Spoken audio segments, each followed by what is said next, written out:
예, 6월 14일 주일 강단 말씀 함께 살펴가도록 하겠습니다. 자, 오늘은 다니엘서 두 번째 시간으로 말씀하신 대로 행하시는 하나님, 이런 제목으로 우리 계속 말씀 살펴가도록 하겠습니다. 자, 우리가 지금 성경을 연대적인 그 순서들로 살펴나가고 있는데요. 현재 우리가 좀 살피는 그 역사적 시점이 이스라엘 민족이 이제 분열되었다가 나라를 잃고 이제 완전히 다 이제 두 민족 다 없어진 그런 상태. 그러니까 바벨론의 포로로 이 남유다 백성들이 잡혀가 있는 그런 시기의 역사를 지금 살펴가고 있습니다. 그래서 우리가 지난주 살폈던 것처럼 다니엘서는 크게 이제 1장에서 6장까지 역사적인 그 이야기들과 교훈, 그리고 7장에서 12장까지는 이 계시적인 부분으로 되어 있고, 각 주제마다 시대별로 있다고 그랬죠. 신바벨론 시대와 이제 메데 바사 시대. 그래서 이렇게 구성되어 있다라는 얘기를 우리가 살폈습니다. 그래서 우리가 지난주 우리는 이 바벨론 다니엘서의 이 서론적인 이 부분들을 우리가 중점적으로 이제 살피었었는데요. 다니엘서는 뭐 계시록과 같이 이 종말에 관한 이야기를 전하는 어떤 묵시록처럼 이렇게 사용되는 경우가 많은데, 우리는 이 다니엘서를 통해서 이 종말론적인 그런 사건이 아니라 포로로 잡혀간 그 남유다 백성들이 그곳에서 이제 어떤 것을 깨닫게 되고 무엇을 배워서 어떻게 달라지고 있는지, 그런 걸 우리가 알 수 있다고 했습니다. 또한 더불어서 이제 한 나라로서 땅도 주권도, 그러니까 영토도 주권도 없는 그런 상황에서 하나님이 어떻게 저들의 왕이 되시고 또 그 왕 대신 하나님께서 그를 믿는 그 남은 자들과 어떻게 동행해 가시는가라는 것을 우리가 주목해 볼 필요가 있다고 그랬습니다. 그리고 더 나아가서 단지 그 시대에 포로로 잡혀갔던 사람들에 대한 어떤 구원의 문제, 포로에서 돌아오는 그런 문제를 넘어서서 계속되는 세대들 속에서 결국 이 세상의 마지막 날까지 하나님께서 어떻게 그 하나님의 나라를 이루어 가실지에 대한 그런 부분도 우리가 주목해서 보아야 된다 그랬습니다. 자, 그래서 다니엘서를 통해서 우리는 엉뚱한 이 종말론의 틀을 찾아내는 그런 게 아니라 하나님만이 왕 되시고 구원자 되심을 우리가 바르게 알고, 그래서 어떤 상황과 환경을 만나게 된다고 해도 오직 믿음으로 하나님 나라의 법도와 규례와 명령의 가치를 따라 살아가는 것, 그러니까 하나님 나라 백성답게 살아가고자 하는 그런 결단의 시간을 우리가 만들어갈 수 있어야 될 것입니다. 자, 계속해서 이제 오늘 내용을 좀 보면 다니엘서 이제 1장에서 5장까지는요. 바벨론 포로 시대 역사와 관련된 사건이라고 그랬었죠. 그래서 1장에서는 우리가 살폈던 것처럼 다니엘과 그 친구들이 이 참 그 불행 중에 그 나라의 어떤 그 왕의 이 왕을 섬기는 일에 이렇게 뽑힌 그런 좋은 기회를 얻었지만 그 부정한 음식을 먹을 수밖에 없는 그런 상황 속에서 그것을 거부하고 믿음으로 살아갈 것을 선택하는 그런 이야기를 우리가 살폈습니다. 그러니까 이 사건은 그동안 뭐 그 역사를 보면 그동안 여러 가지 핑계를 대고 불순종으로 일관해왔던 그런 백성들이 지금까지 취해왔던 그런 태도와는 완전히 다른, 아주 굉장히 이들이 이제 그 삶의 변화가 어떻게 나아가고 있는가를 알게 하는 아주 중요한 사건이라고 우리가 말했었죠. 그리고 2장에는 이제 목숨 걸고 그렇게 믿음으로 살 뜻을 정하고 그 정말 목숨 걸고 위기를 넘겼는데 믿음으로, 그런데 그 다음에 그러면 대로가 열리고 뭐 좋은 그런 날들이 계속되느냐, 뭐 그것보다는 계속 다가오는 위기가 있더라는 겁니다. 그래서 그 위기를 또 믿음으로 이겨가는 그런 다니엘의 이야기. 그래서 느부갓네살 왕의 꿈을 알아맞추고 해석하는 그런 이야기가 이제 2장에 나오고요. 자, 그리고 3장에는 두 번이나 믿음으로 그렇게 그 어려운 고비들을 이겨내 왔는데 또다시 다가오는 그런 위기 속에서도 뭐 이제는 더 아주 그 결단의 뭐 어떤 하이라이트 같이, 그러니까 죽더라도 우리는 신상 숭배를 거부하겠다, 그런 다니엘의 세 친구 사드락과 메삭과 아벳느고의 그런 이야기들이 나옵니다. 그래서 이 이야기에서 이제 이 다니엘과의 친구들은 하나님이 우리를 구원하심을 믿지만, 분명히 우리를 구원하실 것이지만, 그러나 그리 아니하실지라도 하나님 나라 백성으로 살아가는 그 믿음의 길에서 벗어나지 않겠다. 그러니까 세상의 그런 것과 타협치 않겠다라는 그런 놀라운 고백을 하죠. 그래서 여러분들 뭐 그 안에 있는 내용들은 우리가 자주 들어왔던 것이고, 그래서 여러분들이 이런 내용들을 차분히 좀 읽어가면서 도전이 될 수 있기를 바랍니다. 또 은혜가 되는 여러 목사님들의 설교들이 있으니까 그런 것들도 찾아 들으시면서 깊은 묵상의 시간이 될 수 있으면 좋겠습니다. 자, 우리는 근데 이런 이야기를 통해서 성도들이 이 땅을 살아가면서 걷는 그 참된 믿음의 길이라는 게 그냥 지금 보는 것처럼 한 번, 두 번 뭐 어려움을 이겨내고 나니까 이제 그 다음 대로가 막 뻥뻥 뚫리더라. 그게 믿음의 길이더라. 그게 아니라 성도가 정말 하늘나라에 가는 날까지 늘 죽음의 위협이 연속되는 그런 첩첩산중의 길이다. 라는 것을 우리가 좀 바르게 좀 정직하게 대하고, 그래서 우리의 신앙의 삶에서 그렇다면 우리가 어떤 태도로 이 땅을 살아가야 하는가, 그런 태도와 어떤 그 바른 각오를 가지고 우리가 정말 어떻게 걸어야 되는지를 좀 잘 배울 수 있는 그런 기회가 됐으면 좋겠습니다. 자, 4장에는 느부갓네살의 교만으로 그가 이제 강하게 되는 그 고난에 대해서 그 꿈을 해석하는 그런 이야기가 4장에 나오죠. 자, 그러면서 계속해서 보면 그런 사건 후에 역사적으로 바벨론은 이제 이 느부갓네살이 죽고 그 아들 에윌 무로닥이라는 사람이 이제 왕이 됩니다. 근데 이때 이 왕이 어떤 일을 했냐면 그 이전에 이 유다에서 포로로 잡혀왔던 왕이 하나 있었죠. 여호야긴. 이 여호야긴을 석방을 시킵니다. 그리고 그를 왕과 함께 식사할 수 있는 그런 지위, 그런 자리로 그를 이끌죠. 그러니까 시드기야 왕의 그 죽음으로 인해서 어떻게 보면 남유다의 몰락과 함께 다윗의 혈통이 다 끊어졌다라고 생각할 수도 있는데 그게 아니라 하나님은 이렇게 다윗의 혈통을 계속 보존하시고 또 이 혈통을 통해서 계속해서 예수님의 탄생에 이르기까지 그래서 그렇게 이끌어 가시는 하나님의 그 역사를 볼 수 있는 겁니다. 자, 그리고 5장에서는 바벨론의 이제 마지막 왕이라고 할 수 있는 이 벨사살 왕에 대한 이야기가 나옵니다.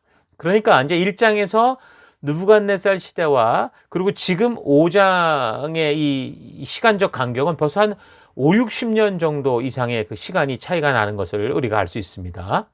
자, 그래서 이 세계 역사책에서 보면 이 바벨론의 마지막 왕을 나보니두스로 기록을 하거든요. 근데 이 왕은 이 정치를 싫어했는지 자기가 왕이 되고 얼마 되지 않아서 그 아들 벨사살에게 이제 그러니까 왕위를 넘겨주는 거죠.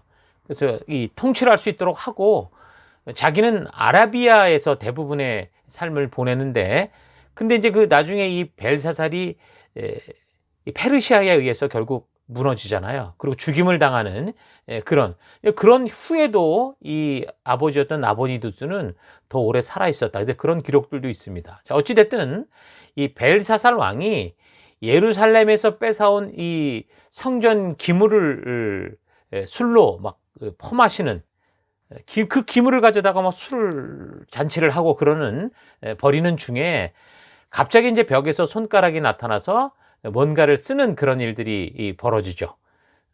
메네, 데겔, 바르신 이런 글이었는데 몰랐습니다. 이게 무슨 말인지는 모르니까 그때 이제 다니엘을 불러서 그 일을 해석하는 그 이야기가 이제 나오는 겁니다. 그래서 결국 그것을 해석해 보니까 교만하게 이 벨사살 왕이 그렇게 행동하다가 그러니까 하나님의 저울에 재보니까 아무리 재봐도 모자랐다. 그런 왕이었다. 이제 그런 결론이었죠. 그래서 다니엘의 해석대로 결국은 그가 죽게 되는데 그게 이제 바벨론의 멸망을 얘기하는 겁니다. 그리고 이제 드디어 이 바벨론의 멸망과 함께 이미 150년 전에 이사야 선지자를 통해서 예언되었던 왕, 그러니까 고레스라는 사람이었죠. 그 사람이 바로 페르시아의 왕 고레스가 등장하게 되는 겁니다. 그러니까 이런 식으로 성경의 큰 역사적 시기로 볼 때 벨사살 왕의 이 교만보다 하나님께서 이 이사야 선지자 또 예레미야 선지자를 통해 말씀하신 대로 그 이루어질 그 때가 됐다라는 거죠. 그래서 바벨론이라는 나라가 이제 결국 역사 속에서 사라져 가게 되는 거고 그 바벨론을 무너뜨리는 이 페르시아의 고레스 그 이름 하나도 틀리지 않고 예언된 그 이름 그대로 그 역사 속에서 이제 등장하는 그 놀라운 이 성취의 이 모습을 보여주는 게 바로 이 다니엘서입니다. 그러니까 다니엘 6장까지의 이야기는 바벨론 시대가 이미 지나고 메데 페르시아 시대의 이야기가 된 거죠. 그래서 역사적인 사건을 우리가 잘 아는 다니엘이 사자굴에 던져지는 그런 이야기가 그 6장에 나오는데 그래서 이 6장의 이야기는 바벨론이 망한 BC 539년 이후에 이제 메데 바사 시대의 이야기라고 보면 됩니다. 그러니까 우리가 보통 이 이야기가 연결되다 보니까 다니엘의 어떤 젊은 시절 있었던 일이다라고 생각하고 오해하기 쉬운데 그렇지 않습니다. 다니엘의 나이가 그때 뭐 만약에 BC 605년에 포로로 잡힐 때 그가 20대였다면 지금 이 사자굴 사건은 거의 80세 때 벌어진 일이었고, 만약에 30세에 잡혀왔다고 하면 적어도 뭐 60년 이상 지난, 6, 70년 이상 지난 90세 정도에 이런 일을 겪게 되는 그런 사건이다라는 거. 그래서 이미 우리가 표를 통해 봤듯이 신바벨론의 이야기가 1장에서 5장, 그리고 6장의 이야기는 메데바사의 이야기다. 이런 걸 잘 분별해서 읽어갈 수 있길 바랍니다. 그래서 5장 마지막 31절을 보면 이 바벨론의 벨사살이 죽고 그 지역의 통치자로 등장하는 사람이 이 메데 사람 다리오라고 하는데, 분명히 이 메데 바사를 이끈 이 사람이 페르시아의 고레스고 또 그가 바벨론을 무너뜨린 왕인데 왜 여기서는 이 다리오가 이렇게 등장하게 되는지 우리가 역사적 배경을 좀 살펴볼 필요가 있습니다. 그러니까 성경은 창조로부터 계속되어지는 역사의 이야기이기 때문에, 그리고 우리가 성경을 바르게 이해하려면 그 시대와 관련된 그 역사, 관련된 역사도 우리가 좀 알고 있어야 이 성경의 이 배경들을 알게 되고 그로 인해서 성경을 보다 바르게 이해할 수 있는 그런 안목을 가질 수 있습니다. 자, 일단 이 메데의 다리오는 누구냐면 이 페르시아 고레스의 외삼촌이자 장인이었습니다. 그러니까 한글 성경에는 고레스라고 이렇게 번역이 되어 있는데 영어로는 뭐 사이러스, 또 뭐 퀴로스, 뭐 키루스, 그러니까 여러 가지 그 발음으로 여러 가지 이름으로 이제 불려지게 됩니다. 그러니까 여기서 보통 성경에는 메데라고 나왔는데 역사 속에는 메디아라는 나라로 그렇게 명명을 하죠. 이 나라는 바벨론 이전 시대, 그러니까 아시리아가 존재하던 그 시대까지 거슬러 올라가야 됩니다.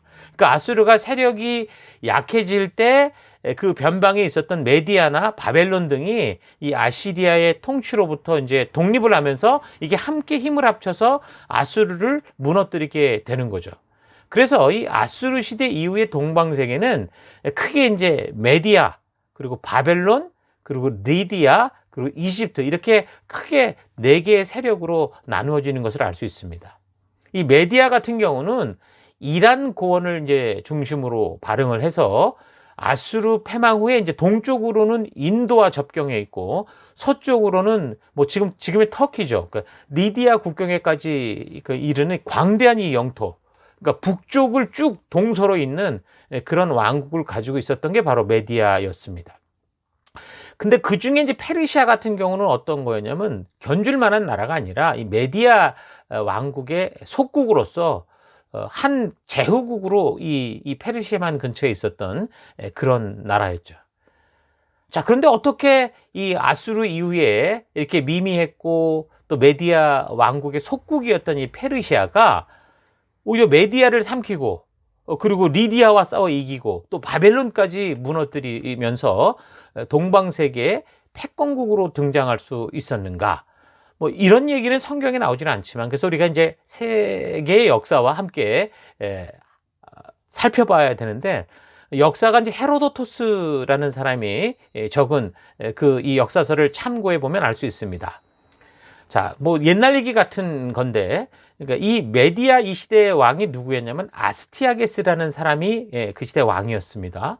근데 이 아스티아게스 이 왕이 어느 날 꿈을 꾸게 되는데, 그 꿈이 뭐였냐면 자기 딸이 있었습니다. 만다네라는 딸이 있었는데 그 딸아이가 소변을 봤는데 그 소변물이 막 온 세상을 마치 막 홍수로 잠기듯이 이렇게 잠겨버리는 그런 꿈을 꾸게 됩니다. 그래서 좀 꿈이 이상해서 사제들을 부르죠. 마구스 이렇게 말하는데 뭐 메디아 왕국에서 종교 의례를 주관하고 있던 그 페르시아계 제사장들이라고 볼 수 있습니다. 그런 사제들을 불러서 자기 꿈을 해몽을 하게 하니까 그들의 얘기가 뭐였냐면 이 딸 만다네가 만약에 아이를 낳으면 그 아이가 왕이 돼서 아시아 전체를 지배하게 될 거다.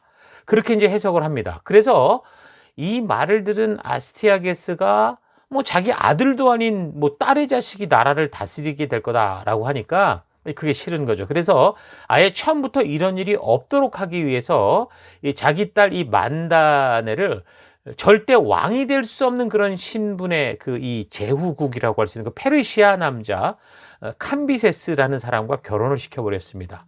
그러니까 변방의 나라로 그냥 보내버리는 거죠.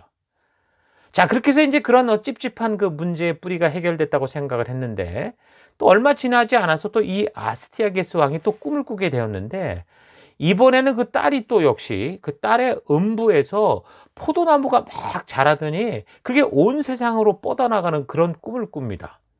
그래서 또다시 이제 꿈을 해석해 보니까 이번에도 똑같이 이제 만다네가 낳은 이 딸이 낳은 아이가 왕이 돼서 아시아 전체를 지배할 거다라는 그런 해몽이 나오는 거죠.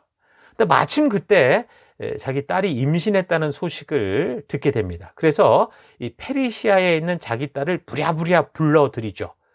딸의 출산을 돕겠다라는 그런 이유로 자기 왕궁으로, 메디아 왕국으로 이제 불러들입니다.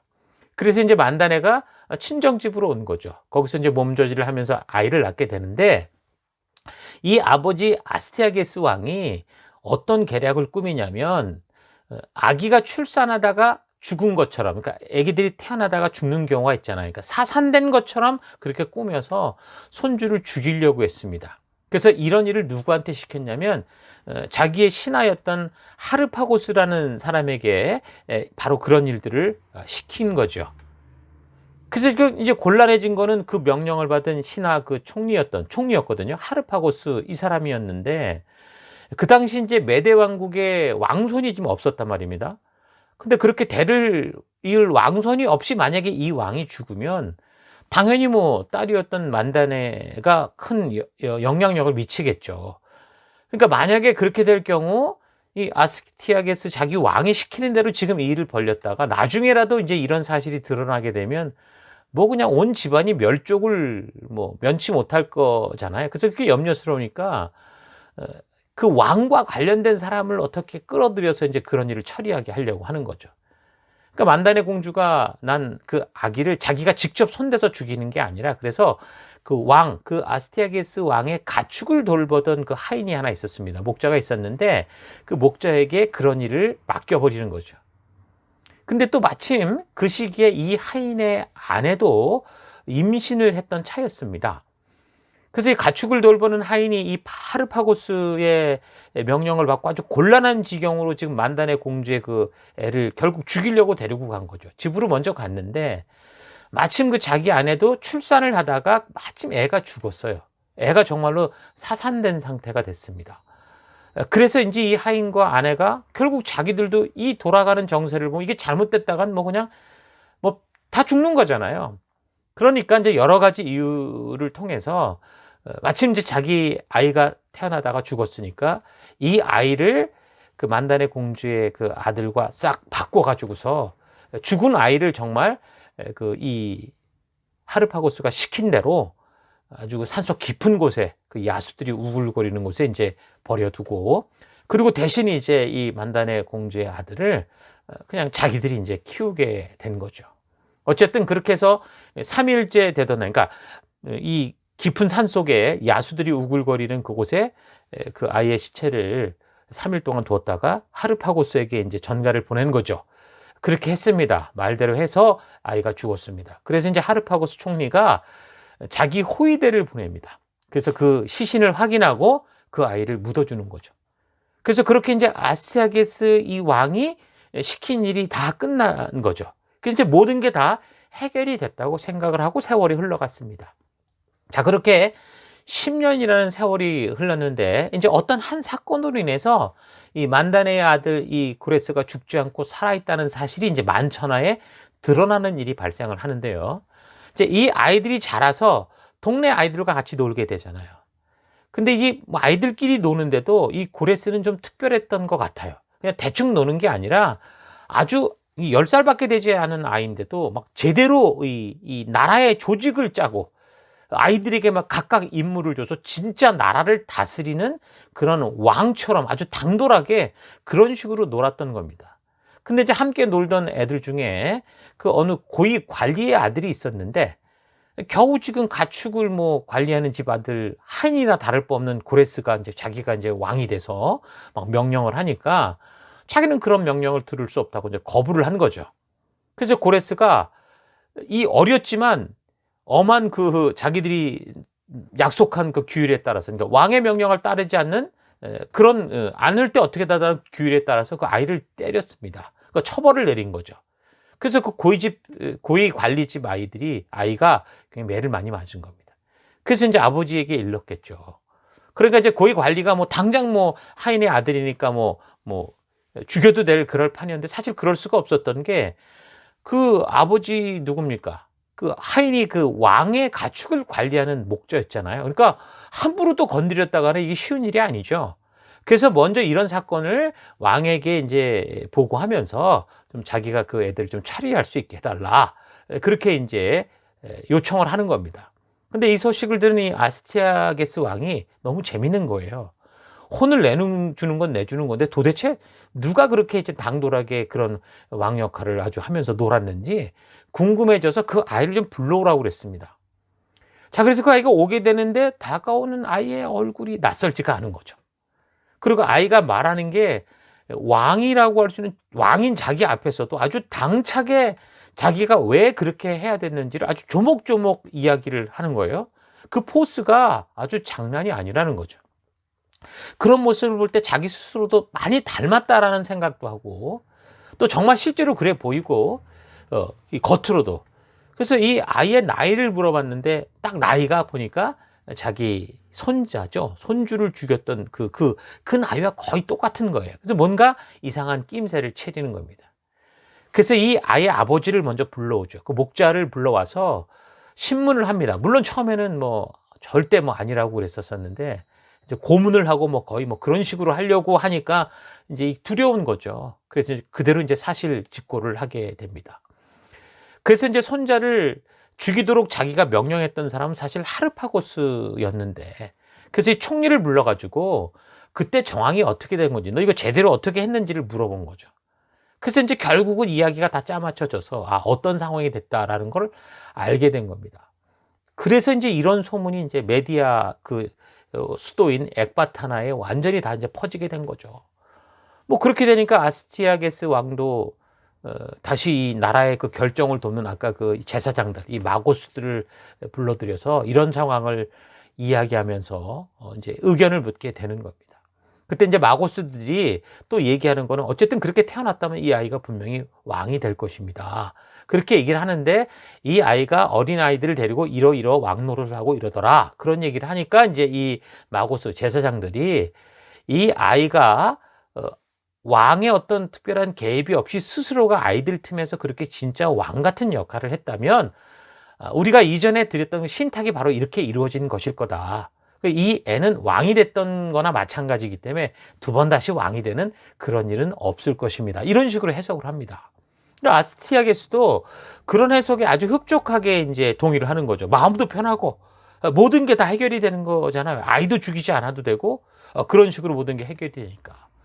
그래서 결국에는 그렇게 버려졌으나, 죽임을 당하도록 버려졌으나 살아남은 이 외손자를 결국에는 그렇게 이제 살릴 수밖에 없는 상황이 된 거죠. 그래서 이제 이 아이를 그 왕궁에 데리고 있을 수는 없으니까, 만약에 또 어떤 찝찝한 그런 일들이 벌어질 수도 있으니까 아예 변방의 원래 부모, 이 페르시아에 있는 친부모에게 돌려보내게 되는 거죠. 자, 그래서 이 고레스가 그렇게 해서 죽지 않고 살아서 결국 뭐 이사야 선지자를 통해 예언하셨던 그 이름 그대로 등장을 해서 하나님의 말씀대로 역사의 그 한순간 하나님이 맡기신 그 일을 감당하게 되는 거죠. 이 고레스라는 이름, 한국말은 고레스라고 하지만 보통 퀴로스라고 그렇게 부른다고 그랬죠. 이 퀴로스라는 이름이 왜 붙여졌냐면, 그 하인, 그 목자 하인의 아내가 그리스에서 잡혀온 노예였었는데 그 헬라식 이름으로 퀴노라고 부릅니다. 그래서 이제 퀴노가 낳은 아들이다. 그래서 퀴로스, 그런 식으로 이름을 지은 거였거든요.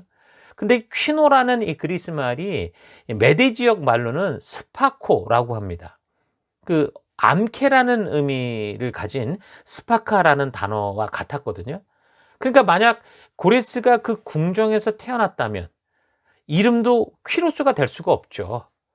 그런 식으로 뭐 헬라식 이름을 가질 이유가 없는 겁니다. 그런데 이렇게 태어나자마자 자기 외할아버지에게 죽을 뻔한 그 위기와 그런 우여곡절 가운데서 하나님이 이제 그의 생명을 지키시고 또한 그의 이름까지도 정확하게 준비를 하셔서 이사야 선지자를 통해서 150년 전에 예언하신 그대로 그 역사에 등장하게 하신 것이죠.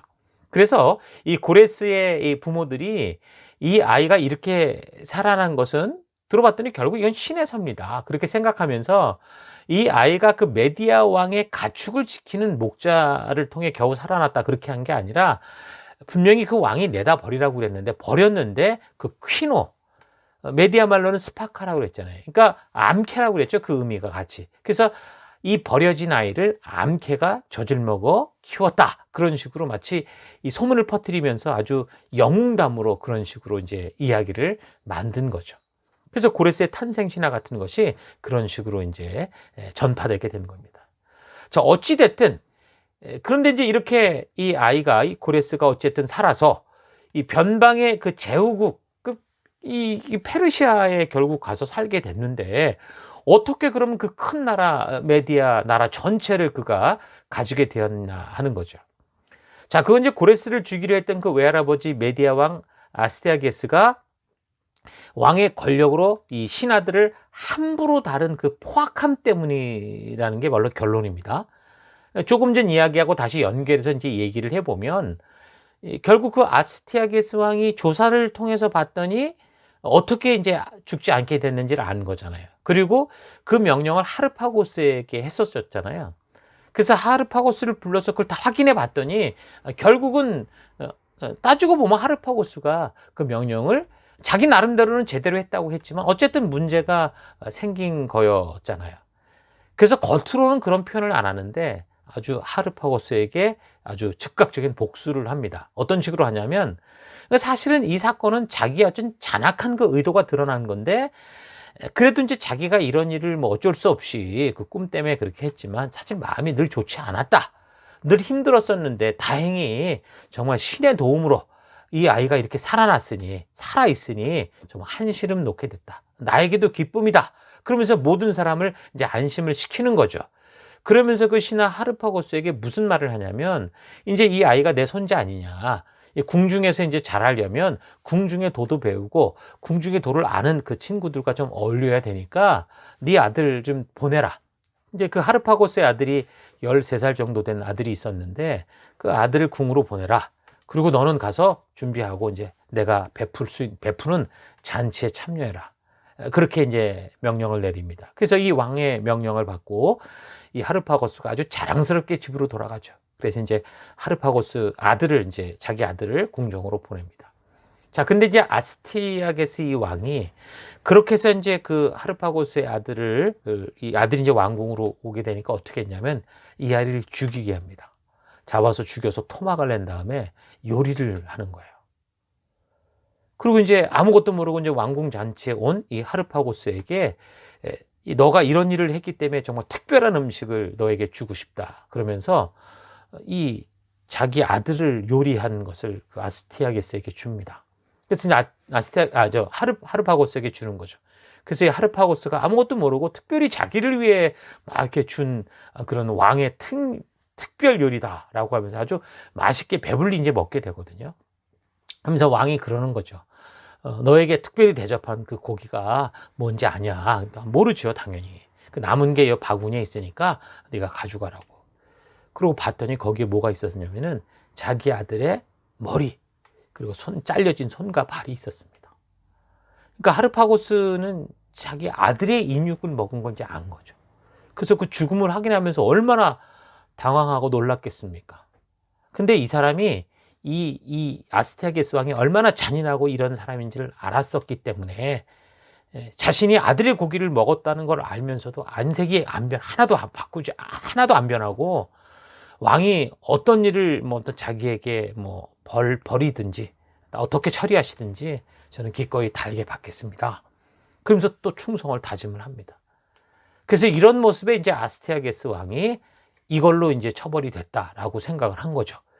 그리고 이 총리 하르파고스를 뭐 다른 거로 보낸 게 아니라 그냥 그가 맡고 있던 그 총리 직책을 그대로 계속 감당할 수 있도록 이제 그렇게 합니다. 그러니까 과거 이 절대 권력을 가진 왕이 통치하는 그런 시대는 정말 끔찍한 시대라고 할 수밖에 없죠. 요즘도 뭐 독재자들이 있는 그런 나라들 보십시오. 그게 나라입니까? 거기서 제대로 인간답게 살 수가 없는 겁니다. 자, 그래서 어쨌든 이런 식으로 모든 게 일이 끝난 줄 알았다면 또 그건 아니죠. 왜냐하면 이렇게 일이 끝난 게 아니라 결국은 이런 식으로 복수를 당한 하르파고스가 또 그 마음에 앙금이 남게 되는 거죠. 그래서 이 하르파고스가 어떻게 해서든 아스티아게스 이 왕에게 복수하려고 꿈을 꾸게 됩니다. 자, 그때 어쨌든 이 고레스는 어떻게 된 거예요? 그렇게 페르시아 이제 자기 부모님 있는 곳에서 자라게 됐는데, 이제 그렇게 이제 십수년의 세월이 흘러가면서, 그러니까 한 달, 두 달이 아닙니다. 십수년의 세월이 흘러가면서 아주 청명한 왕의 자질을 이제 발휘하는 거죠. 그래서 그 지역의 청년들을 규합하고 이 조직적으로 군대를 세워나가면서 페르시아의 어떤 핵심적인 인물, 정말 그 이 페르시아 지역의 하나의 그것도 변방국이니까 나라니까 그 나라를 감당할 만한 그런 왕의 인물로 자라가게 됩니다. 그러니까 이런 일들은 늘 이 감시자들에 의해서 메디아 왕국에 보고되죠. 아까 마고스라고 했던 거를 제사장들이 했던 일들이 다 그러는 겁니다. 자기들은 이 메디아 출신이기 때문에 다른 민족이 이 나라를 통치하는 순간 자기들은 또 인생이 끝나는 거니까 그런 스파이들을 보내서 계속 감시하고 보고하고 있었는데, 그러니까 이 아스티아게스 왕도 고레스가 지금 페르시아에서 어떻게 자라가고 있는지를 다 보고 있고 신중하게 감시하고 있었다라는 거죠. 자, 그런데 그 바깥을 관시하면 뭐합니까? 아내를 감시하지 못하면 또 아무것도 아니라는 거죠. 그러니까 그런 고레스의 그런 이 성장해가는 그런 모습보다 더 위험했던 일이 뭐였냐면 결국은 메디아 왕국 자기 신하들 안에서 벌어지는 내분이었죠. 그 아스티아게스에게 당한 이 하르파고스가 은밀하게 고레스에게 이제 밀서를 보냅니다. 그 감시를 뚫고 밀서를 보내서 모든 준비를 다 해놓을 테니까 메디아 제국의 반기를 들고 네가 메디아 수도로 쳐들어오거나 전쟁을 걸어오면 내가 군대를 데리고 너를 맞이하러 가겠다. 그런 식으로 한 겁니다. 그래서 이제 고레스가 메디아 왕국의 제후국으로 존재하며 늘 이렇게 같이 짓밟히는 그런 여러 민족들이 있었잖아요. 착취당하는 그런 여러 부족들을 모아서 야, 우리가 어떻게까지 노예처럼 살 수 있냐. 좀 주인 돼서 살아보자. 이런 식으로 충동질을 해가지고 결국 어떻게 되는 거예요? 한 군대를 이제 조직하게 되는 거죠. 그래서 이제 메디아 왕국을 공격하게 됩니다. 그래서 이제 그 외할아버지였던 아스티아게스 당연히 이걸 빨리 알겠죠. 그런데 그 내부 사정은 모르고 그 반란을 일으킨 이 페르시아, 이 고레스의 군대를 진압시키려고 그 진압대장으로 누굴 보냈냐면 하르파고스를 보내는 겁니다. 이 총리를. 그러니까 지난번처럼 너 실수 없이 똑바로 해. 너 한번 아들이 죽는 거 봤지? 이번에 똑바로 못하면 죽어. 이런 식의 어떤 무언의 협박도 있었는지 모르지만 이 아스티아게스에게 당한 그 억울한 일을 이 수십 년 동안, 십수년 동안 잊지 않던 이 하르파고스가 대군을 이끌고 가가지고 고레스하고 그냥 한통속이 돼버리는 겁니다. 그래가지고 오히려 같이 군대를 조직해서 거꾸로 메디아 왕국의 수도 엑바타나 이 아스티아게스에 있는 이 왕궁을 그냥 점령해 들어오니까 그냥 그 자리에서 끝나는 거예요. 그래서 사실 고레스는 피도 별로 안 흘리고 메디아 왕국을 접수해 버리는 겁니다. 뭐 그런 이 하르파고스의 어떤 매수되지 않았던 몇몇 군대들만 싸웠는지 모르지만 이게 안 되는 거죠. 군대 자체가 완전히 배신을 해버렸으니까. 그래서 이제 손쉽게 고레스가 그래서 이 메디아 왕국을 접수하게 되는 겁니다. 그러니까 결국 뭐예요? 아스티아게스 왕이 이 사람이 얼마나 포악한 그런 삶을 살았는가. 그 포악한 정치의 끝이 결국 그 스스로 신하들로부터 배신당하는 결과를 가져오면서 그 이 메데 나라가 바로 이제 페르시아로 넘어가는 겁니다. 그래서 고레스는 많은 피를 흘리지도 않고 손쉽게 그 왕국을 아주 쉽게 접수를 해버렸고, 그리고 고레스는 이제 강력한 군사력을 바탕으로 그가 이제 막 그런 힘을 가지고 짓밟고 막 이런 포갑 정치라고 그러는 게 아니라 오히려 속국으로 삼은 그 다양한 민족의 문화를 존중하고 그들의 이 왕조 같은 것을 존중하면서 다스렸습니다. 그래서 각 민족의 종교도 존중을 했고 또 그들 자신의 나라에서 자신의 문화를 향유하며 살 수 있도록 그런 친선 정책들을 핀 거죠. 그래서 이제 이런 게 바로 뭐하고 연결됩니까? 바로 유대민족이 그 포로에서 돌아오는 일과 연결이 되는 겁니다. 그래서 어쨌든 이 고레스는 그의 정책에 따라서 자기를 지금 몇 번이나 죽이려 했었던 그 외할아버지, 이 아스티아게스 왕, 뭐 그 사람을 죽인 게 아닙니다. 이 사람도 죽이지 않고 그냥 다 어떻게 포용하는 그런 정책을 써서 결국 자연이 이제 죽을 때까지 그렇게 그냥 자연스럽게 죽을 때까지 손대지 않았던 그런 사람이었죠. 그래서 성경에서 우리가 지금 메데바사라고 부르는 이유도 바로 이 고레스가 이 메데, 이 외할아버지의 나라 메데야를 점령하고 피해 숙청을 벌인 게 아니라 존중했기 때문에 그게 이제 한 나라다. 결국은 사실 한 혈통이기도 하잖아요. 그래서 메데바사다. 그렇게 해서 이제 바벨론을 점령하게 되고 난 후에 이 나라를 그 외삼촌이었던 이 아까 우리가 읽었던 다리오라는 사람에게 그 통치할 기회를 준 겁니다. 그래서 이런 역사적 배경에서 5장 끝에 그 이 바벨론의 벨사살이 죽임을 당하고 그리고 메대 사람 다리오가 그 제국을 다스릴 왕권을 가지게 됐다라고 이제 말하는 거죠. 5장 30절의 이야기가 바로 이런 역사에 연결이 되어 있는 겁니다. 자, 그래서 1장에서 6장까지의 역사 이야기는 뭐 다른 설명 없이 여러분이 그냥 읽어봐도 충분히 알 수 있고 또 성령께서 깨닫게 하시는 아마 여러 교훈들, 여러 목사님들의 설교를 통해서 또 깨닫게 되는 많은 어떤 지혜들이 있을 건데 어쨌든 이런 역사적 배경을 여러분이 알고 또 읽어간다면 더더욱 그 교훈의 깊이가 더해질 수 있을 겁니다. 자, 역사적 상황을 한 가지 더 살펴보면 그 5장에서도 7절을 보면 이 벨사살 왕이 다니엘에게 벽에 쓴 글에 대해서 해석해 주면 뭐라고 그래요? 셋째 치리자를 삼겠다고 그럽니다. 둘째도 아니고 셋째 치리자를 삼겠다고 했는데 그 이유는 뭡니까? 그 자신이 첫째 치리자가 아니라 둘째 치리자였기 때문에 그래요. 아까 말했던 것처럼 벨사살의 아버지 이 나보니두스가 정권을 그냥 물려주고 죽지 않고 그냥 아라비아에 가 있었다고 그랬잖아요. 그랬기 때문에 아버지가 바벨론의 첫 번째 치리자고 그리고 자기가 둘째 치리자고 그러고 나니까 이제 이걸 해결한다면 너를 셋째 치리자로 삼겠다. 거의 뭐 이제 뭐 완전 총리 온 나라를 다스리는 그런 자로 삼겠다. 그렇게 약속을 한 겁니다. 그게 바로 이제 5장 7절에서 나오는 나라의 셋째 통치자로 삼겠다라는 그런 얘기입니다. 자, 이제 성경의 이 놀라운 점이 뭡니까? 바로 이런 것이죠.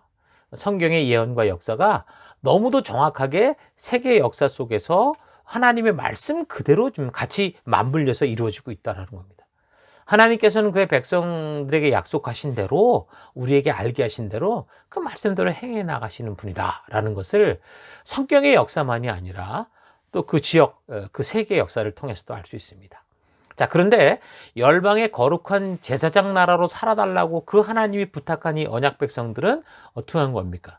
축복으로 주셔서 그 제사장답게 살아갈 수 있도록 주셨던 그 가나안 땅에서 끝까지 불순종하다가 어떻게 한 거예요? 패망한 거죠.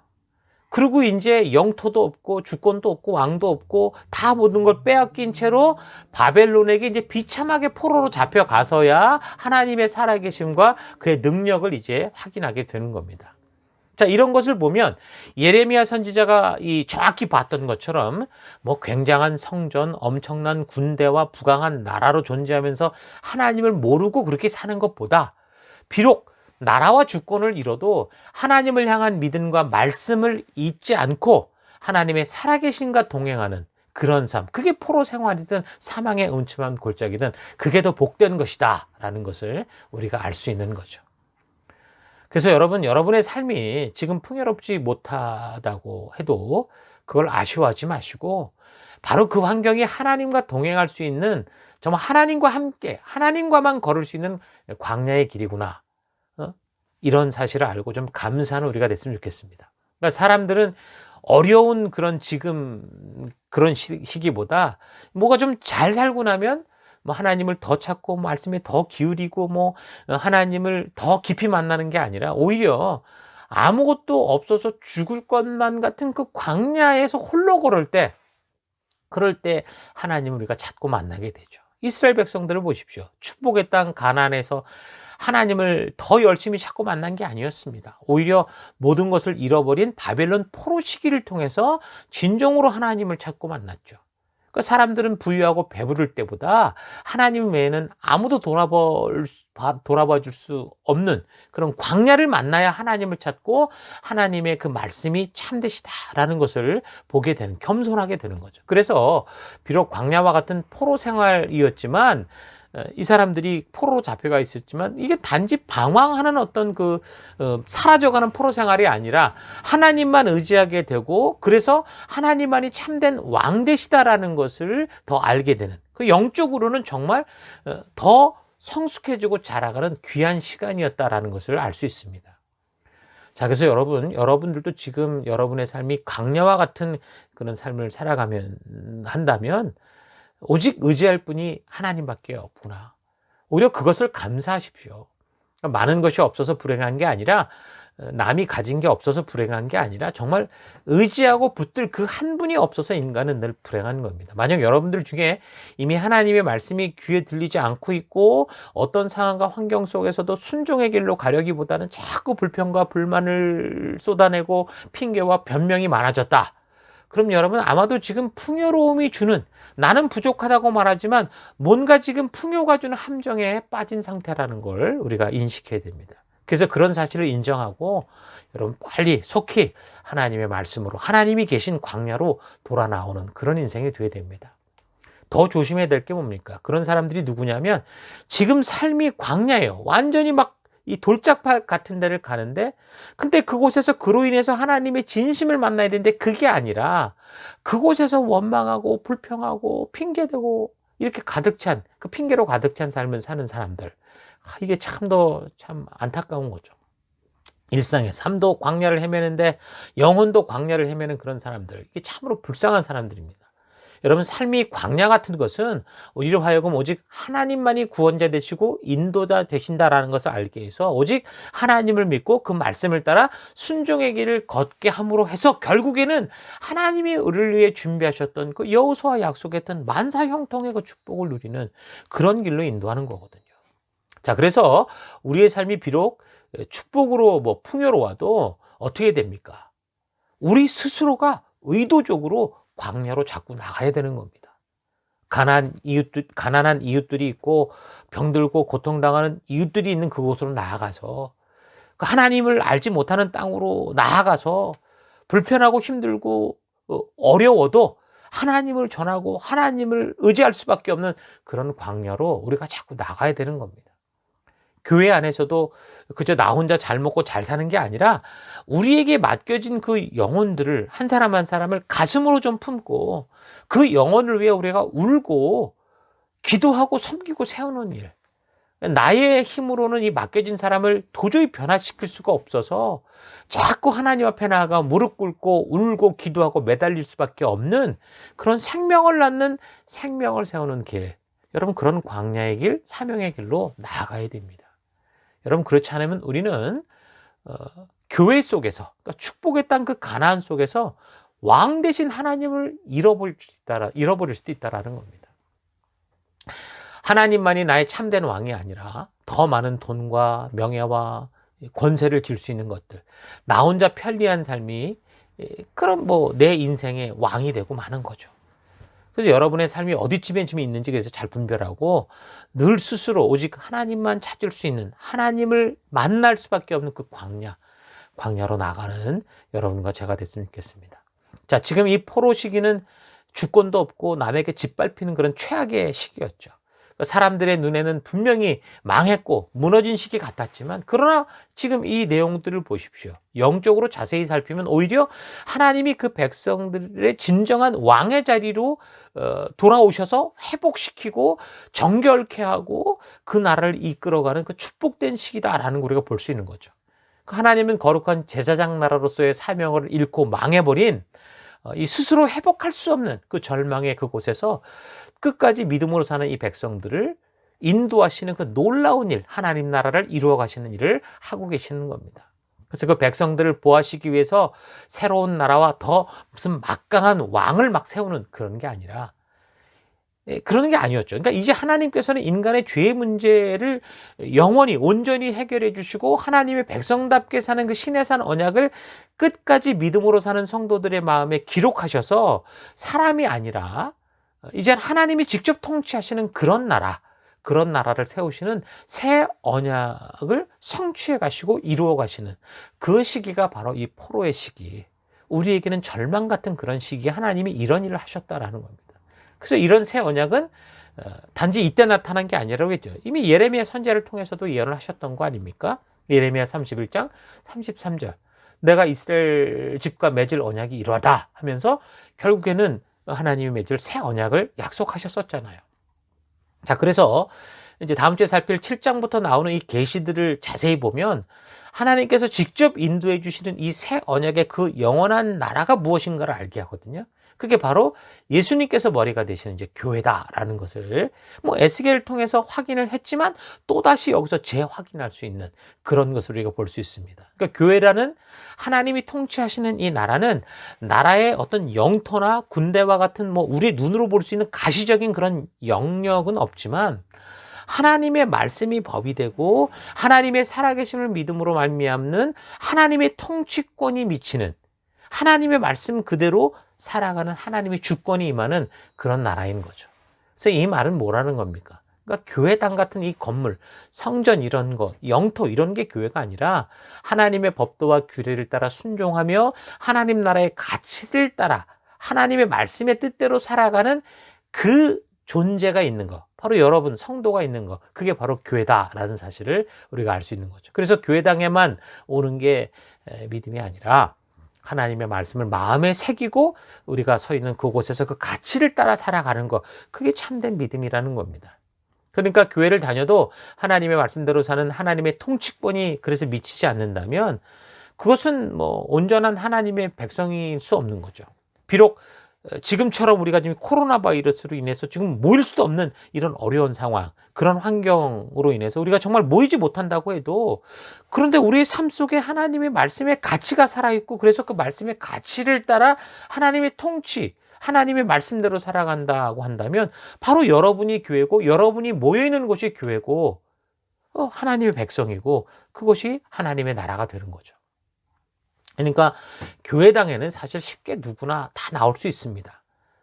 그렇지만 참된 이 새 언약의 백성으로 자기가 사는 삶의 그 현장 곳곳에서 말씀의 가치를 따라 이 다니엘처럼 목숨 걸고 사는 교인들은 사실 과연 얼마나 될까? 나는 정말 그런가? 우리가 좀 생각해 볼 필요가 있습니다. 그러니까 진정한 새 언약의 주인공인 교회로 우리가 이제 부름받아 살기 위해서 그럼 어떻게 해야 되는가? 다니엘이 하나님의 말씀대로 살기 위해서 이 세상의 법을 따르지 않고 그 땅을 거부하지 않았습니다. 그 땅에 함께 있었지만 그러나 그 땅의 법을 따르지 않고 목숨을 내놓듯이 예수 그리스도께서 이 땅에 오셔서 세상의 법대로 흘러가지 않고 하나님의 뜻대로 그 길을 걷기 위해서 비난과 고난의 골고다 길을 기꺼이 걷고 결국 십자가에 못 박혀 죽음으로써 그 목숨을 내놓듯이 우리도 정말 이 땅에서 새 언약의 주인공 교회로 살기 위해서 어떻게 하라는 겁니까? 새 언약의 백성 예수 그리스도께서 머리 대신 몸된 교회로 사는 것은 바로 하나님을 믿고 그 말씀을 따라 그 믿음대로 살아가는 거, 그 성경의 법도, 규례, 가치, 명령, 그 가치를 따라 살기 위해서 목숨을 걸고 결단하여 순종의 길을 걷는 거. 그게 오늘날 우리가 살아가는 성도로서의 삶인 거죠. 그래서 진정한 믿음으로 사는 사람들은 예수님의 말씀과 같이 하나님의 백성다운 열매들이 분명히 드러나게 되어 있습니다. 그래서 이 땅의 가치와는 전혀 다른, 거절하지 않습니다. 이 땅을 거절해서 우리가 산속으로 들어가거나 기도원으로 들어가거나 그런 게 아닙니다. 우리 이 땅에 거하고 함께 달려가지만 그러나 하늘의 가치, 성경의 가치, 하나님의 가치를 전하고 그 하나님의 뜻을 열방, 어둠 속에 비추는 빛이 되는 그런 삶을 살아가는 거죠. 하나님의 참된 백성이 돼서 그 천국의 가치를 가지고 살아가는 이 삶은 그 빛을 어떻게 스스로 감출 수가 없잖아요. 그러는 것처럼 이 백성된, 성도된 자들의 삶에서 그리스도의 향기, 저들의 삶을 보면 하나님이 누구실까 궁금증을 자아내는 그런 존재가 된다라는 겁니다. 자, 그래서 우리가 교회당을 다니는 것은 쉽지만 정말 하나님의 말씀대로 그 말씀의 가치를 따라 믿음으로 살아가는 것은 이 사실 생각보다 바르게 우리가 말씀으로 그 가치관이 우리 가슴에 새겨지는 그런 일이 있기 전에는 쉽지가 않습니다. 이게 흉내내서 나올 그런 삶이 아니에요. 그러니까 교회를 다니다 보면 다 신자 같아 보이고 거룩해 보이지만 그거는 사실 잘 모른다는 거죠. 그런 상황으로는. 결국 삶의 현장에 갔을 때 그런 위협과 핍박이 올 때 비로소 이제 알곡과 가라지가 구분이 되는 거죠. 그러니까 겉이 거룩해 보이는 쭉정이들이 교회 안에 많이 있을 수 있죠. 그렇지만 이제 시련과 어려움이 다가올 때, 그 불로 하나님이 심판하실 때 어떻게 됩니까? 그 쭉정이들은 다 타고 없어지는 겁니다. 그래서 믿음으로 살아가는 이 뜻을 정하는 시기가 올 때 다니엘처럼, 여러분 그런 친구들처럼 그런 목숨 건 그런 우리가 시련이 다가올 때 그 쭉정이들은 다 날아가는 거고, 그 시련의 용광로 속에서 뭐가 남는 거? 정금, 알곡만 남게 되는 겁니다. 그게 풀무에 단련된 후에 비로소 이제 정금과 같이 나오게 되는, 여러분과 제가 그런 우리가 됐으면 좋겠습니다. 이런 믿음의 삶은 단지 바벨론 포로 시대의 다니엘과 그의 친구들에게만 해당되는 그런 문제가 아니라 오늘 이 시대를 살아가는 우리들 또한 하나님의 말씀대로 믿음대로 살려고 하면 정말 우리 인생에 목숨을 걸고 목숨을 건 선택을 해야 된다는 거, 여러분 참 실감하죠. 누가 죽이지 않아도 내가 죽을 것 같은 그런 결단들을 해야 되더라는 거죠. 그래서 다니엘 시대에는 칼과 창을 든 이 바벨론의 군사들이 위협을 했는지 모르지만, 지금 이 시대에는 아무도 그렇게 우리를 위협하지는 않지만 남들처럼 살고 싶고 남들이 가진 것 가지고 싶은 그 욕망들, 그 욕구들, 욕심들, 유행이라는 이름으로 남들도 다 그렇게 살고 있다라는 그런 명목으로 다 비슷해지고 싶은 그런 유혹과 그런 이 위협들이 우리에게 있는 거죠. 자, 그렇다면 오늘 이 시대 속을 바르게 믿음대로 살기 위해서 우리는 어떻게 해야 될까요? 비록 시대가 다르고 다가온 환경이 다르지만 이 바벨론 포로 시대를 살았던 다니엘이 보여준 이 똑같은 방법, 그 원리를 따라 살아가는 길밖에 없습니다. 그러니까 성경에서 제시되고 있는 이 많은 이 모델들의 모습들을 보십시오. 결국은 다 똑같습니다. 다시 말해서 하나님의 말씀을 따라 살기 위해서 뜻을 정하고 목숨을 건 믿음의 삶을 선택하는 거, 그거밖에 없다라는 거죠. 그래야 이 시대에 우리가 좀 보암직도 하고 먹음직도 한 그 달콤한 유혹들을 이겨갈 수 있는 겁니다. 어느 시대를 막론하고 사람들은 남을 다스리고 위에 설 수 있는 뭔가 주목받는 그런 힘을 가지길 원하죠. 그래서 옛시대 사람들은 이 강대한 힘이 막 그들이 섬기는 거대한 신정과 신상에서 나온다라고 생각을 했었습니다. 그래서 그런 막강한 힘을 늘 가지고자 이 강한 나라의 우상을 자신의 우상으로 받아들이려고 우상 숭배에 빠졌잖아요. 그러니까 우상의 근데 무모함이 오늘 이 시대는 과학으로 증명이 돼서 그런 게 더 이상 믿어지지 않는 시대입니다. 물론 아직도 믿는 사람들이 많이 있지만 정말 제대로 된 교육만 받아도 이런 건 우리가 압니다. 그런데 문제는 뭡니까? 그 막강한 힘이 그런 우상에서 나오는 게 아니라 보이지 않지만 돈이라는 이런 이 재물로부터 나온다는 걸 알게 되는 거죠. 그래서 사실 과거도 사실 우상을 찾는 것도 따지고 뿌리를 따라가다 보면 그 결국 재물, 돈에 다 연결이 되어 있습니다. 그래서 누구나 어느 시대나 결국 많은 돈을 움켜쥐기 위해서 도덕과 윤리와 정의와 양심을 다 팔아버리는 거죠. 자, 그런데 우리가 이 다니엘서를 통해 볼 수 있는 분명한 이 사실이 뭡니까? 역사를 주도하는 힘이 돈에서 나오는 것 같아 보이지만 그게 아니라 그런 역사를 주관하는 힘은 바로 모든 창조주 되시고 신의 산 약속의 주도자이신 하나님으로부터만 나온다라는 것을 알게 되는 겁니다. 그 바벨론, 페르시아, 헬라, 로마 다 그 엄청난 나라들이 지나가는 것 같아도 결국 하나님의 나라만이 영원하더라는 거죠. 그래서 1장, 2장에서 그 우상의 음식을 먹냐 그렇지 않냐 하는 사건이나, 또 3장에서 금신상에게 절하냐 풀불에 던져지냐 하는 사건이나, 그리고 6장에서 우상에게 절하냐 또 사자굴에 던져지느냐 하는 사건들의 공통점은 세상의 권세, 그 돈을 가진 사람들이 그 육체는 우리를 죽일 수 있을, 우리의 육신을 죽일 수 있을지 모르지만 결국 그게 아무것도 아니다라는 사실을 분명하게 보여주는 겁니다. 다 목숨을 내놨잖아요. 그래서 오직 하나님만이 창조주시고 그 생명의 주인 되시며 역사의 주관자 되신다라는 것을 보여주는 거죠. 또 한 가지, 우리가 성도로서 그러면 어디까지 순종하며 살아야 되는가라는 그 어떤 것도 분명히 답을 주죠. 우리는 보통 이 세상에서 이 정도 하면 되겠지, 이 정도 기도하면 되겠지, 이 정도 헌신하면, 이 정도 믿음으로 살면 좋은 일 오겠지, 그렇게 보통 생각을 하죠. 근데 3장에서 이 다니엘의 친구들이 보여준 건 뭡니까? 3장 10절 왕이여 우리가 섬기는 하나님이 계시다면 우리를 맹렬히 타는 풀무불 가운데서 능히 건져내시겠고 왕의 손에서도 건져내시리이다. 그러니까 이런 믿음의 고백, 이 배짱 있는 이 믿음을 선포하는, 이렇게 보면 아멘 할 수 있겠죠. 근데 사실은 이것도 한 단계지만 여기까지가 아니라는 겁니다. 성경이 말하는 순종은 어디까지입니까? 그 친구들이 뭐라고 말합니까? 18절.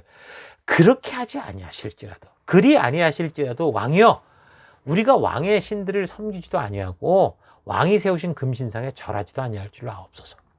여기까지라는 겁니다. 왕 앞에서, 풀무불 앞에서, 사자굴 앞에서 외치는 것으로 나는 이렇게 하나님이 하실 걸 믿습니다 라고 뭐 이렇게 외치는 것으로 끝나는 게 아니라 결국은 풀무불로 던져지고 또 수많은 날을 굶어 허기진 사자굴로 던져지고 거기까지 가는 거예요. 골고다로 올랐으니까 뭐 꽃다발을 받는 게 아니라 어디까지요? 십자가의 죽음까지 가는 거예요. 그게 바로 성도의 순종의 길이다라는 겁니다. 그러니까 적당한 헌신과 희생을 보여준 후에 그에 따른 보상을 바라고 더 많이 채워질 것을 기대하는 것은 성경을 잘 몰라서 하는 어리석은 행동이죠. 그래서 가끔씩 뭐 부흥사들이 여러분들이 지금 내는 이 헌금이 이 헌금의 금액만큼 여러분 11조가 될 것입니다. 이런 식으로 뭐 이건 참 그러면 좋겠지만 그런 게 아닙니다.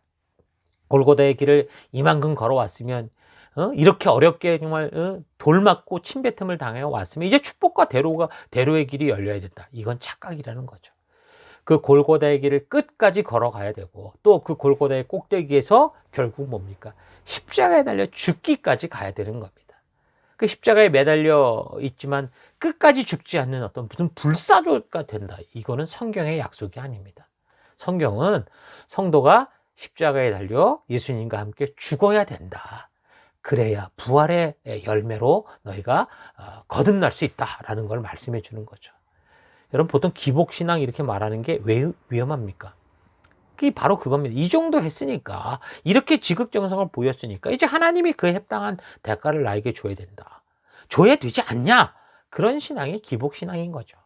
그게 위험하다는 겁니다. 성경은 성도라면 이 땅의 모든 것으로부터 완전히 죽고 예수님으로 새롭게 태어난 존재로 하나님 나라의 가치를 따라 살아가는 천국 시민이 되어야 된다라고 말하고 있습니다. 그래서 육체가 죽어야 천국을 가고 그래야 천국 시민이 되는 게 아니라 우리는 이미 예수를 믿고 그 십자가에 함께 죽을 때 이미 하나님 나라 백성으로 태어났다라는 거예요. 우리가 예수를 믿고 회개함으로 우리의 죄악된 옛사람이 죽었고 예수님으로 말미암아 새로운 사람으로 그 안에서 새롭게 태어났을 때 그 세례의 중요성을 그래서 우리가 그걸 갖고 자꾸 반복시키는 거죠. 성찬의 의미도 마찬가지입니다. 그래서 이제 천국의 가치, 성경의 가치를 따라 살아가는 존재다. 하나님 나라의 법도와 규례가 우리를 이끄는 우리의 삶의 유일한 기준이다. 그게 하나님 나라 백성의 삶이다. 라는 것을 우리가 깨달아가는 겁니다. 그래서 천국 시민의 가치가 담긴 하나님의 명령과 규례, 신의 산 약속, 하나님께서 새 언약을 통해 그의 백성들의 마음에 새기신 이 성경 말씀은 온 시대 어느 세대를 막론하고 참으로 중요한 천국 백성다운 하나님 나라 백성된 삶의 기준이 되는 겁니다. 그래서 하나님의 말씀을 이걸 이 성경을 경홀히 여기고 묵상하지 않고 무시하는 거, 이게 바로 교만이고 그게 죄악이라는 거예요. 사람들은 강한 어떤 우상의 힘을 붙들거나 뭐 많은 돈과 권세를 지면 그 힘 앞에 굴복하는 사람들을 보면서 교만해지기 마련이죠. 그러나 우리는 다니엘서를 통해 그런 교만은 하나님 앞에 패망의 이유가 된다는 것을 확실히 알아야 됩니다. 북이스라엘이 그래서 망했잖아요. 남유다도 결국 그래서 망했습니다. 그러니까 역사 속에 또 지나간 세상의 모든 나라가 그렇게 그 흥하다가 이 패하는 흥망성쇠하는 길을 걷는 게 뭡니까? 바로 교만에 있습니다. 어떤 식으로 살아오다가 갑자기 그 교만에 빠져버리면 모든 게 다 끝장이 납니다. 하나님의 말씀을 소홀히 여기고 무시하는, 그게 교만 아닙니까? 그게 끝이라는 겁니다. 그래서 다니엘 4장에서도 이 바벨론의 느부갓네살이 이렇게 막 승승장구하면서 막 불타오르다가 결국에는 교만 때문에 어떡합니까? 그가 아주 짐승의 모습으로 바뀌어져가는 그런 이야기들이 거기 또 나오죠. 그런 것들이 실제로 하나님이 보여주시는 우리에게 교훈하시는 그런 말씀이라는, 무슨 말입니까? 하나님의 말씀, 그 말씀의 가치를 무시하고 살아갈 때 결국 그 삶의 끝이 어떻게 될 것인가를 알게 하는 거죠. 그래서 교만은 자기 스스로 잘난 척하는 건데 바로 하나님의 말씀, 그 가치를 모르는 사람들에게서 나오는 아주 전형적인 죄악의 열매가 교만입니다. 야고보서 4장 6절. 그러므로 일렀을 때 하나님이 그래서 교만한 자를 물리치시고 겸손한 자에게 은혜를 주신다 하였느니라. 그러니까 사람들은 조금만 잘하고 뭐 조금만 나아지면 금세 교만해지죠. 여러분, 교만은 마치 연기처럼 사람의 마음에 스며듭니다. 다시 말해서 사람이 교만의 함정에 빠지는 것을 막기가 쉽지 않다는 거죠. 그래서 사람은 반드시 뭘로? 하나님의 말씀, 그 명령과 규례를 마음에 새겨야 되는 거고, 그래서 그 말씀의 가치를 따라 자신을 다스릴 수 있어야 됩니다. 우리는 신의 능력, 자유의지를 가졌다고 그랬죠. 근데 그거를 말씀을 따라 우리가 조절할 수 있는 그런 삶으로 나아갈 때 바른 삶을 살 수 있다 그랬습니다. 자, 그래서 하나님은 당신이 창조하신 이 세계 사람들이 교만으로 인해 죽음과 멸망에 이르지 않고 오히려 축복 속에 살아갈 수 있도록, 그래서 하나님이 우리에게 이 하나님의 명령과 규례와 약속들 여러 가지 방법으로 이게 주시는 것입니다. 가장 기준이 되는 게 우리 눈으로 드러나는 게 뭡니까? 바로 신의 산 약속이죠. 그걸 글로 기록하게 하시고 또 선지자들 통해 그 길을 살지 못했던 사람들의 이야기들을 쭉 적어가면서 우리에게 교훈하시는, 그래서 이 말씀이 우리에게 참 중요하다라는 걸 우리가 기억해야 됩니다. 오직 말씀만이 참된 생명의 길입니다. 아브라함의 후손들, 언약 백성들은 이 소중한 말씀을 그들이 맡아놓고 이 열방에 밝혀야 되는 빛이 되어 빛의 존재로 부름을 받아놓고도 그 가치를 몰랐습니다. 그리고 결국 노예가 된 그 자리, 그 바닥에 떨어지고 나서야 너무도 소중한 보물이었구나라는 걸 알게 되는 거죠. 그래서 이 신의 산 언약, 규례의 말씀들을 소홀히 여기고 무시한 거, 또한 선지자들을 통해 외치는 하나님의 말씀을 항상 외면하고 무시했던 것이 가장 큰 죄악이었구나라는 것을 알게 되는 겁니다. 그래서 하나님 말씀 속에 뭐가 있는 거예요? 역사가 있고 미래가 있고 생명이 있고 축복의 길이 있다. 여러분, 이걸 잊지 않았으면 좋겠습니다. 그래서 이 백성들도 그동안 소홀히 했던 이 하나님의 말씀들을 다 찾아내기 시작합니다. 그래서 이 사람 저 사람이 여기저기 흩어져 있는 것들 이제 수집해가지고 사본을 만들고, 그리고 이제 훼손된 것들 다 손질하고 보충해서 다듬어서 보존하게 되는 거죠.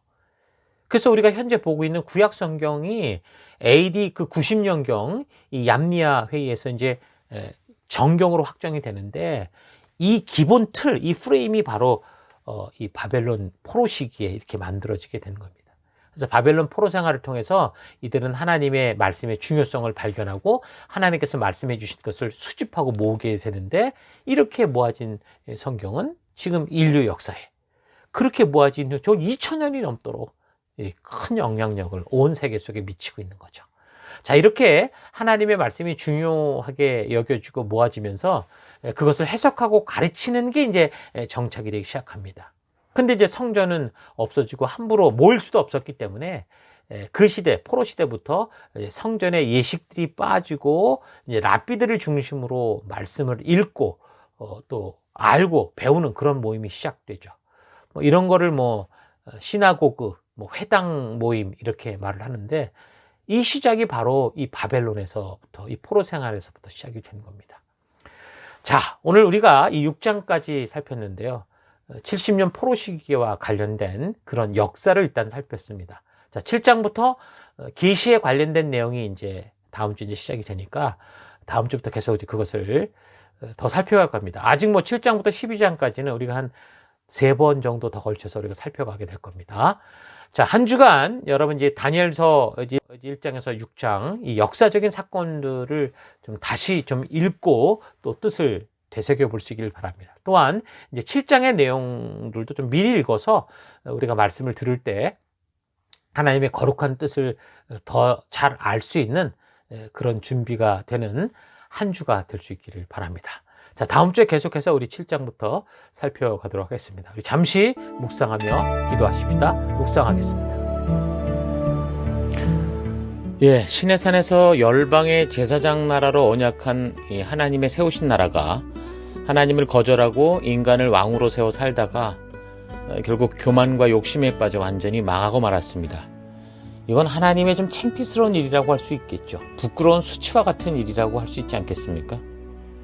근데 하나님은 그 억지로 그럼에도 불구하고 당신의 뜻대로 막 그렇게 억지로 끌고 가지 않으시고 그 약속한 자들이 배신하며 만들어내는 그 수욕과 모욕을 다 당하시더라도 그 백성들이 스스로 바른 순종의 길로 돌아오기를 원하시는 그런 하나님이신 것을 우리가 알 수 있습니다. 이 땅에 하나님의 나라라고 할 수 있는 이스라엘은 결국 패망하여 결국 영토도 주권도 뭐 다 잃고 포로가 됐습니다. 그러나 하나님의 말씀대로 순종하지 않는 나라는 더 이상 하나님의 나라가 아니죠. 마찬가지로 하나님의 말씀대로 순종하지 않는 성도도 더 이상 하나님의 백성이 아닐 수도 있습니다. 그래서 하나님은 하나님만이 참된 왕이심을 믿고 그 말씀대로 순종하며 살아가는 영원한 나라를 세우시는 거죠. 그게 바로 교회라고 그랬습니다. 그러니까 지극히 높으신 분이 우리를 위해 피 흘리시기까지 구원해 주시고 친히 그 성도들의 머리가 되어 영원토록 함께 해주시는 그 영원한 하나님 나라, 교회, 순종하는 사람들의 모임이라고 할 수 있겠죠. 그게 완성이 돼가는 겁니다. 그래서 단지 교회당을 왔다 갔다 하는 그것만으로도 사실은 온전한 성도다라고 말할 수 없다라는 걸 우리가 알 수 있습니다. 교회당을 왔다 갔다 하는 그런 종교인이 아니라 오직 하나님의 말씀의 그 가치대로 순종하며 살아가는 그런 존재가 바로 바른 성도고 우리가 바로 그런 성도로 부름을 받았습니다. 그래서 우리는 하나님의 말씀과 하나님의 뜻을 온전히 알아야 되는 게 우리의 가장 첫 번째 성도의 사명인 거죠. 오직 하나님 한 분만이 나의 길이요 진리요 생명 되심을 믿고 그래서 순종하는 교회, 성도로서 우리가 서가야 되는 겁니다.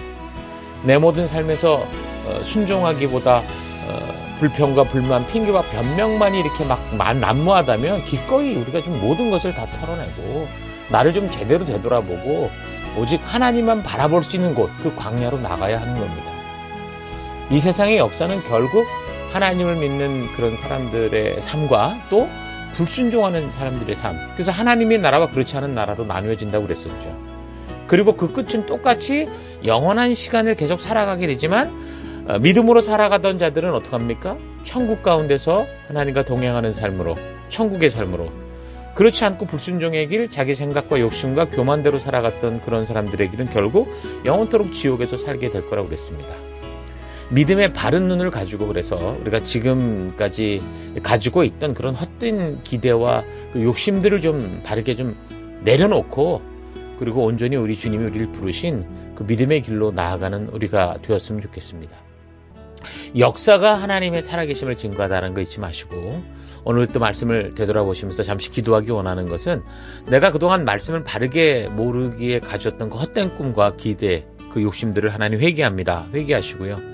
이제 그것을 버리고 말씀을 바르고 빠르게 알아서 정말 하나님의 뜻과 그 가치의 길, 그 믿음의 길을 걷기 원합니다. 기도하십시다.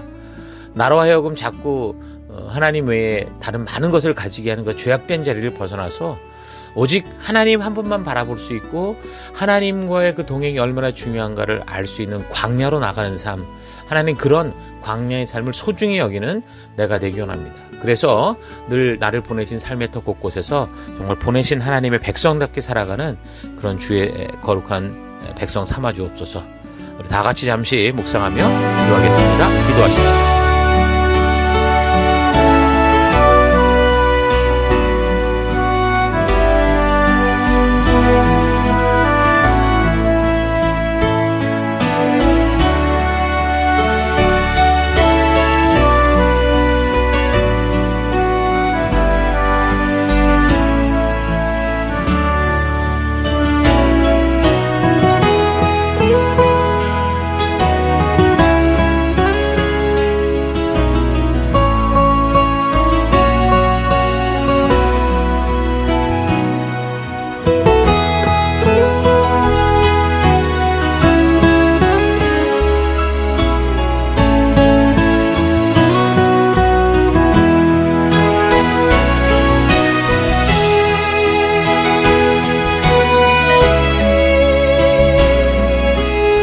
하나님, 내가 그동안 말씀을 바르게 모르기에 가졌던 헛된 꿈, 헛된 기대, 헛된 욕심들을 회개합니다.